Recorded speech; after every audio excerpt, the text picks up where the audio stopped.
Hövsandan daha bir xəbərimiz var. Vaxtı ikən uşaqların oyun oynadığı meydança indi hasara alınıb və ərazidə tikinti işlərinə başlanılıb. Bəs köhnə meydançanın yerində nə tikilir? Yaxınlıqda yaşayan sakinlərin və eləcə də bizim də marağımıza səbəb olan bu suala cavabı əməkdaşımız Hürə Əliyeva tapmağa cəhd edib. Məncə uşaqların daha yaxşı şəraitdə oynaması üçün yeni stadion tikərlər, yəni hər halda.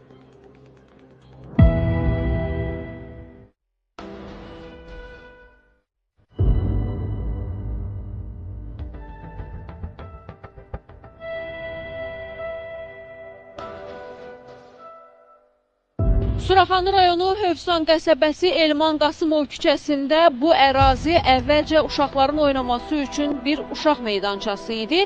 Amma bugün bura hasara alınıb. Bəs burada nə tikiləcək, hansı işlər aparılacaq?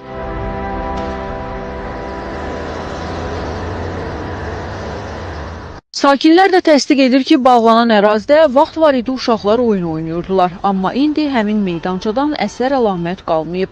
Dörd bir tərəfdən ərazi hasara alınıb. İçəriyə isə qum, çınqıl və tikinti materialları tökülüb. Ağır texnika da iş başında idi. Amma ərazidə nə tikiləcək? Bundan sakinlər məlumatsızdır. Kimi deyir bina, kimi deyir ofis tikiləcək və daha nələr. Hərdən birdən uşaqlar gedirdilər, idman edirdilər, nə bilim gəzişmə olurdu. Uşaqlarımız gedib oynayırdı. İndi gətiriblər orada tikinti açıblar deyilənə görə biri deyir stadionda, o biri deyir yaşayış masivi olacaq. Oynayan oynayırdı, əhali yürüyüş edirdi. Burada stadion başına gəzinti edirdi, yürüyüş edirdi. Yəni biz kişilər də özümüz də yəni çıxırdıq, yürüyüş edirdik. Vallahi belə xəbərimiz yoxdur nə tikiləcəkdir. Amma o bir ki gecə tezdən də traktor işləyir. O vaxtlar yaxşı idi, amma indi sonra bərbad oldu hamısı. Amma indi məsələn necə bağlayıblar, ola bilsin ki təmir olsun. Ola bilsin. Heç məlumatınız var nə tikiləcək?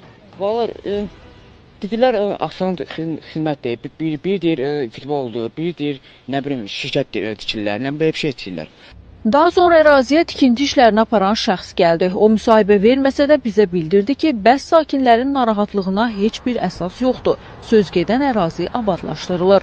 Hasara alınmış sözü gedən ərazidə qabaq hissədə ticari kompleks olacaq. Arxa hissəsidəki park, yəni əhalinin oturub dincəlmək yeri. Uşaqların əyləncə mərkəzi, mini futbol, yaşlıların istirahət yeri, skamyakalar. Yəni normal park olacaq. Qabaq hissə isə kompleks olacaq.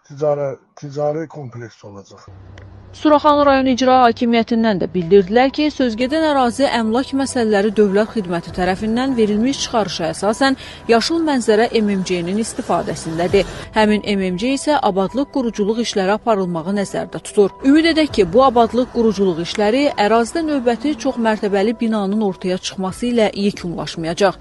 Nəticədə stadion yenidən daha abad şəkildə sakinlərin ixtiyarına veriləcək. Hər halda biz də məsələni diqqətdə saxlayacağıq.